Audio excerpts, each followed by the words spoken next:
हाय दोस्तों, आपका स्वागत है हमारे यूट्यूब चैनल पर। आज हम देखने वाले हैं स्ट्रिक्ट अल्टरनेशन सिंक्रोनाइजेशन मैकेनिज्म। जैसे कि आप लोगों को पता है, जब कोई मैकेनिज्म क्रिटिकल सेक्शन प्रॉब्लम के रिक्वायरमेंट को फुलफिल करता है तो वो मतलब सिंक्रोनाइजेशन मैकेनिज्म राइट माना जाता है।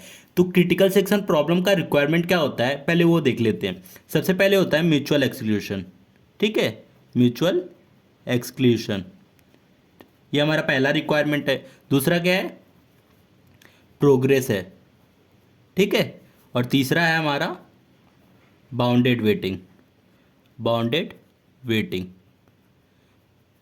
ठीक है। ये तीन हमारे रिक्वायरमेंट होते हैं जो क्रिटिकल सेक्शन प्रॉब्लम के रिक्वायरमेंट हैं। ठीक है, और ये रिक्वायरमेंट को जो फिलफिल करता है वो सिंक्रोनाइजेशन मैकेनिज्म राइट माना जाता है। ठीक है, ये हमारा दूसरा सिंक्रोनाइजेशन मैकेनिज्म है स्ट्रिक्ट अल्टरनेशन। पहले हमने लॉक वेरिएबल देख लिया, अब स्ट्रिक्ट अल्टरनेशन भी देख लेते हैं। ठीक है, तो पहला हमारा पॉइंट है busy waiting solution. Busy waiting solution का मतलब होता है जब कोई प्रोसेस किसी कंडीशन को बार बार कंटिन्यूअसली चेक करता है तो उसे हम लोग बिजी वेटिंग सॉल्यूशन कहते हैं। ठीक है, वेस्टेज ऑफ सीपीयू टाइम, जैसे कि समझ सकते हैं जब कोई प्रोसेस किसी कंडीशन को बार बार चेक कर रहा है तो जाहिर सी बात है वेस्टेज ऑफ सीपीयू टाइम है। ठीक है, तीसरा है हमारा software solution implement at a user mode. जैसे कि यूजर मोड के जो भी प्रोसेस होते हैं वो हम लोग कभी भी कहीं भी प्रीएम्प्ट कर सकते हैं, और ये कौन सा सॉफ्टवेयर है, यूजर मोड का सॉफ्टवेयर है। ठीक है, चौथा पॉइंट है हमारा टू प्रोसेस सॉल्यूशन। जैसे कि लॉक वेरिएबल में मल्टीपल प्रोसेस क्रिटिकल सेक्शन को एक्सेस करते हैं। ठीक है, और इसमें कैसा होगा, सिर्फ केवल दो प्रोसेस क्रिटिकल सेक्शन को एक्सेस करेंगे, इसलिए इसे टू प्रोसेस सॉल्यूशन कहते हैं। ठीक है, तो सबसे पहले हम लोग सिंक्रोनाइजेशन मैकेनिज्म का डायग्राम बना लेते हैं, फिर उसके हिसाब से समझेंगे कि स्ट्रिक्ट अल्टरनेशन क्या है। ठीक है, तो हमारा सबसे पहले क्या होता है, एंट्री सेक्शन होता है। ये हो गया एंट्री सेक्शन। ठीक है, उसके बाद हमारा क्रिटिकल सेक्शन होता है। ठीक है, और लास्ट में हमारा एग्जिट सेक्शन होता है, एग्जिट सेक्शन। ठीक है, समझ लीजिए ये जो एंट्री सेक्शन होता है, एग्जिट सेक्शन, इन दोनों को मिला के हम लोग क्या बोलते हैं, सिंक्रोनाइजेशन मैकेनिज्म बोलते हैं। ठीक है, और ये कौन सा सिंक्रोनाइजेशन मैकेनिज्म हम लोग पढ़ने वाले, स्ट्रिक्ट अल्टरनेशन। ठीक है, तो एंट्री सेक्शन में स्ट्रिक्ट अल्टरनेशन में क्या होता है, एंट्री सेक्शन में हम लोग एक टर्न नाम का वेरिएबल लेते हैं। ठीक है, टर्न नाम का एक वेरिएबल, ग्लोबल वेरिएबल लेते हैं, और इस वेरिएबल में दो वैल्यू होती है, एक होता है 0 और एक होता है 1। ठीक है, 0 1, 0 का मतलब P0 स्टर्न। ठीक है, और 1 का मतलब P1 स्टर्न। ठीक है, समझ लीजिए P0 और P1 दो प्रोसेस आए। ठीक है, दो प्रोसेस में से टर्न की वैल्यू, मतलब समझ लीजिए जैसे हम लोग टॉस उड़ाते हैं वैसे टॉस के दो टर्न होते हैं, हेड और टेल। तो सेम उसी की तरह इसका भी 0 और 1 दो टर्न आएगा। P0 P1 में से समझ लीजिए P0 का टर्न आया तो P0 टर्न रहेगा, अब P0 का टर्न रहेगा तो समझ लीजिए P0 क्रिटिकल सेक्शन में गया। ठीक है, और जब क्रिटिकल सेक्शन में जाएगा तो P1 टर्न इंटर नहीं कर सकता क्योंकि ये P0 का टर्न है। ठीक है, और जब P0 टर्न जब क्रिटिकल सेक्शन को एक्सेस कर लेगा तो क्या करेगा, एग्जिट सेक्शन में यहाँ क्या करेगा, टर्न की वैल्यू 1 कर देगा, और जब टर्न की वैल्यू 1 कर देगा तो P1 टर्न हो जाएगा। ठीक है, P1 टर्न इंटर करेगा, और जब P1 टर्न इंटर करेगा तो फिर टर्न की वैल्यू 0 कर देगा।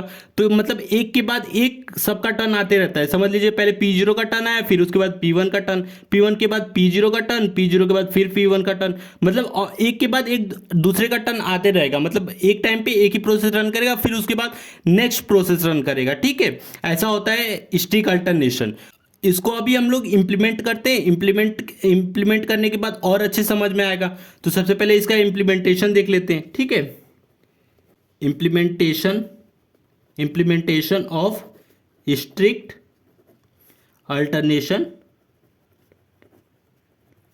Synchronisation mechanism. ठीक है, इसको हम लोग पहले इम्प्लीमेंटेशन कर लेते हैं। जब इम्प्लीमेंट करेंगे मतलब कोडिंग इसका लिखेंगे, कोडिंग से और अच्छे समझ में आएगा।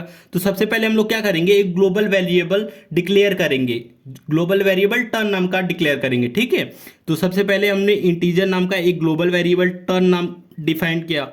ये टर्न ग्लोबल वेरिएबल के दो वैल्यू हो सकते हैं, या फिर 0 भी हो सकते हैं या फिर 1 भी हो सकते हैं। तो सबसे पहले हम लोग क्या करेंगे, एक हम लोग रैंडम फंक्शन का यूज करेंगे। ठीक है, रैंडम फंक्शन क्या करेगा, 0 1 में से कोई भी रैंडमली एक नंबर देगा हम लोग को, 0 या 0 आएगा तो P0 टर्न, 1 आएगा तो P1 टर्न। ठीक है, जो कोई भी प्रोसेस आएगा तो समझ लीजिए दो प्रोसेस आए तो पहले को जीरो अलर्ट कर देंगे, दूसरे को P1, और 0 1 में से जिसका आएगा रैंडमली कोई भी नंबर तो वो जाएगा क्रिटिकल सेक्शन में। ठीक है, फिर उसके बाद क्या करेंगे, हम लोग P0 का कोड लिखते हैं, फिर P1 का टर्न लिखेंगे, कोड लिखेंगे। ठीक है, वाइड प्रोसेस 0, मतलब सबसे पहले 0 का कोड लिखेंगे। तो पहला हमारा क्या होता है, वाइल वन का मतलब क्या है, जब तक हमारा कंडीशन ट्रू रहेगा तब तक ये लूप इनफाइनाइट चलते रहेगा। ठीक है, सबसे पहले क्या रहेगा, नॉन क्रिटिकल सेक्शन। पहले मैं बता दूं नॉन क्रिटिकल सेक्शन क्या होता है। नॉन क्रिटिकल सेक्शन का मतलब होता है प्रोग्राम का वह पार्ट जहां लोकल वेरिएबल एक्सेस होते हैं। ठीक है, जहां लोकल वेरिएबल एक्सेस होते हैं उसे नॉन क्रिटिकल सेक्शन कहते हैं। ठीक है, दूसरा हम लोग क्या लिखने वाले हैं, वाइल टर्न इक्वल टू 1, ये हमारा कंडीशन है। वाइल टर्न इक्वल टू 1 का मतलब क्या हो गया, अगर 0 प्रोसेस आया तो 0 इक्वल टू 1 कंडीशन फॉल्स हुआ और नेक्स्ट लाइन पे चला जाएगा।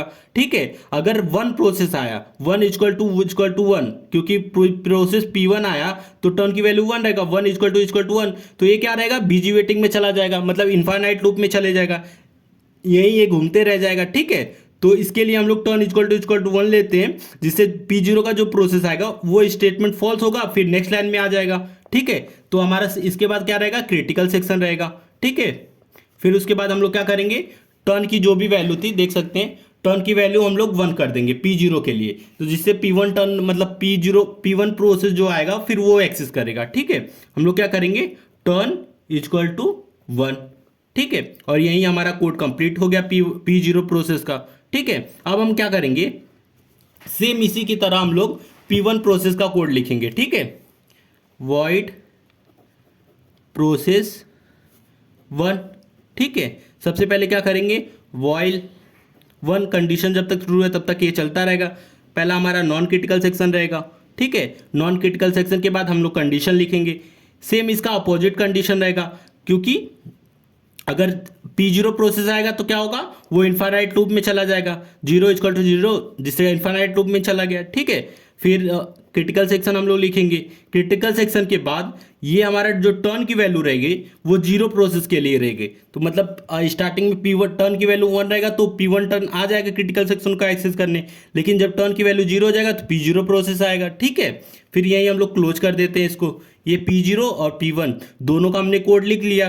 तो ये था स्ट्रिक अल्टरनेशन का कोड। ठीक है, अब हमारा जो रिक्वायरमेंट था वो देख लेते हैं। क्या रिक्वायरमेंट था, पहला था हमारा म्यूचुअल एक्सक्लूशन, दूसरा प्रोग्रेस, तीसरा बाउंडेड वेटिंग।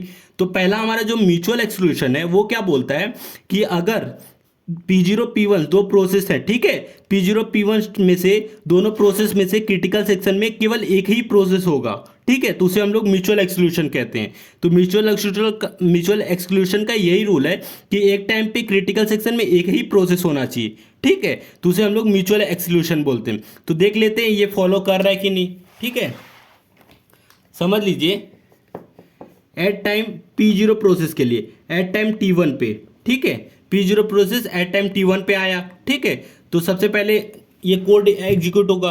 पहला क्या है, टर्न इक्वल टू रैंडमली 0 1। तो मान लीजिए रैंडमली 0 1 में से 0 आया, मतलब P0 प्रोसेस का टर्न आया। ठीक है, और P0 टर्न की वैल्यू 0 हो गया, तो सबसे पहले हम लोग लिख लेते हैं टर्न इक्वल टू 0 हो गया। ठीक है, टर्न की वैल्यू क्या हो गया, 0 हो गया। तो P0 को सबसे पहले हम लोग एग्जीक्यूट करेंगे। ठीक है, जब एट टाइम T1 पे सबसे पहले क्या होगा, नॉन क्रिटिकल सेक्शन। ठीक है, नॉन क्रिटिकल सेक्शन को एक्सेस करते हैं। फिर उसके बाद वाइल टर्न इक्वल टू 1, ये कंडीशन क्या हो गया, टर्न की वैल्यू 0 है, तो 0 इक्वल टू 1 कंडीशन फॉल्स हो गया, मतलब सी पे आ जाएगा। ठीक है, बी को एग्जीक्यूट करने के बाद सी पे आए, अब ये क्रिटिकल सेक्शन को एक्सेस कर रहा है। ठीक है, समझ लीजिए क्रिटिकल सेक्शन को एक्सेस करते करते आधे पे ही ये आधा इंस्ट्रक्शन एग्जीक्यूट किया, उसी पे वो ब्लॉक हो गया। ठीक है, या समझ लीजिए प्रीएम्प्ट हो गया। ठीक है, तो इसको यही प्रीएम्प्ट कर देंगे। ठीक है, प्रीएम्प्ट करने के बाद अब समझ लीजिए P1 प्रोसेस आया एट टाइम T2 पे। ठीक है, एट टाइम T2 पे P1 प्रोसेस आया, तो P1 वाई सबसे पहले वो क्या करेगा, अपना पहला इंस्ट्रक्शन एग्जीक्यूट करेगा। ठीक है, पहला इंस्ट्रक्शन वो एग्जीक्यूट कर लेगा नॉन क्रिटिकल सेक्शन को। ठीक है, फिर उसके बाद क्या करेगा, वाइल टर्न इक्वल टू 0। अब ये देखिए टर्न की वैल्यू क्या है, 0, और जीरो इक्वल टू जीरो, मतलब P1 प्रोसेस क्या करेगा, बीजी वेटिंग परफॉर्म करेगा। ठीक है, क्यों वेटिंग करेगा, बीजी वेटिंग इसलिए परफॉर्म करेगा क्योंकि टर्न की वैल्यू जीरो है। ठीक है, इसलिए P1 टर्न बीजी वेटिंग परफॉर्म करेगा। ठीक है, तो हमारा क्या कर रहा है, बी वाला बीजी वेटिंग परफॉर्म कर रहा है। ये बीजी वेटिंग का मैंने ऐसा साइन बना दिया है। ठीक है, फिर समझ लीजिए इससे क्या प्रूफ होता है कि एक टाइम पे एक ही प्रोसेस क्रिटिकल सेक्शन को एक्सेस करेगा। जब P0 क्रिटिकल सेक्शन को एक्सेस कर रहा है तो P1 टर्न इंटर नहीं कर पाएगा क्रिटिकल सेक्शन में। ठीक है, यहाँ प्रूफ होता है। ठीक है, तो हमारा म्यूचुअल एक्सक्लूशन क्या हुआ, गारंटी हो गया। जैसे कि देख सकते हैं म्यूचुअल एक्सक्लूशन क्या बोल रहा था, क्रिटिकल सेक्शन में एक ही प्रोसेस रन होना चाहिए, तो जिससे ये गारंटी हो रहा है, म्यूचुअल एक्सक्लूशन गारंटी है स्ट्रिक्ट अल्टरनेशन में। तो ठीक है, हम लोग लिख लेते हैं म्यूचुअल एक्सक्लूशन गारंटी। ठीक है, ये गारंटी हो रहा है। अब हमारा दूसरा जो था वो था प्रोग्रेस। तो प्रोग्रेस देख लेते हैं। प्रोग्रेस क्या होता है, अगर समझ लीजिए P0 नॉन इंटरेस्टेड है क्रिटिकल सेक्शन में। ठीक है, ये नॉन क्रिटिकल सेक्शन में है। ठीक है, P0 इंटरेस्टेड नहीं है क्रिटिकल सेक्शन में, और P1 क्या है, इंटरेस्टेड है क्रिटिकल सेक्शन में। P0 क्रिटिकल सेक्शन में इंटरेस्टेड नहीं है और P1 क्रिटिकल सेक्शन में इंटरेस्टेड है। ठीक है, तो P0 के पास कोई राइट नहीं है कि P1 को ब्लॉक कर सके। ठीक है, क्योंकि ये नॉन क्रिटिकल सेक्शन में है और ये P1 क्रिटिकल सेक्शन में है, तो P0 के पास कोई राइट नहीं है P1 को ब्लॉक कर सके। ये होता है प्रोग्रेस होता है। ठीक है, तो हम लोग देख लेते हैं प्रोग्रेस को फॉलो कर रहा है कि नहीं स्ट्रिक्ट अल्टरनेशन। ठीक है, P0 प्रोसेस, ठीक है, एट टाइम T1 पे आया। ठीक है, एट टाइम T1 पे P0 प्रोसेस आया। ठीक है, तो सबसे पहले हमारा जो टर्न की वैल्यू थी, इनिशियली सेम वही डायग्राम है, टर्न की वैल्यू जीरो है। ठीक है, जब टर्न की वैल्यू जीरो है तो हम लोग क्या करेंगे, पहला हम लोग P0 को T1 एट टाइम T1 पे नॉन क्रिटिकल सेक्शन एक्सेस करेगा। ठीक है, नॉन क्रिटिकल सेक्शन एक्सेस किया। ठीक है, अब नॉन क्रिटिकल एक्सेस करने पे ही यही ये समझ लीजिए प्रीएम्प्ट हो गया है। ठीक है, यही प्रीएम्प्ट हो गया है और टर्न की वैल्यू क्या है, जीरो है। ठीक है, फिर P1 प्रोसेस आएगा, P1 process at time T2 पे आया। ठीक है, तो सबसे पहले क्या करेगा, वो नॉन क्रिटिकल सेक्शन एक्सेस करेगा।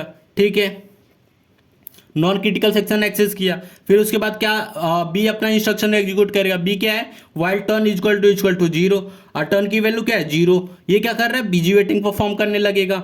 ठीक है, बी हमारा क्या करेगा, फिर बीजी वेटिंग परफॉर्म करेगा। मतलब कि एक प्रोसेस समझ लीजिए नॉन क्रिटिकल सेक्शन को एक्सेस कर रहा है, ये इंटरेस्टेड नहीं है क्रिटिकल सेक्शन में और ये क्रिटिकल सेक्शन में इंटरेस्टेड है, तो इसने इसको ब्लॉक कर दिया। आप देख सकते हैं यहाँ इसने इसको ब्लॉक कर दिया क्योंकि ये बीजी वेटिंग परफॉर्म करने लगा, मतलब non critical P0 process P1 को ब्लॉक कर दिया।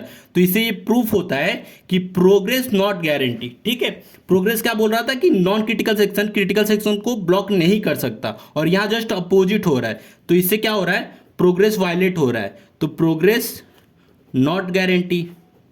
ठीक है, ये गारंटी नहीं हो रहा है। अब हमारा तीसरा जो था वो देख लेते हैं।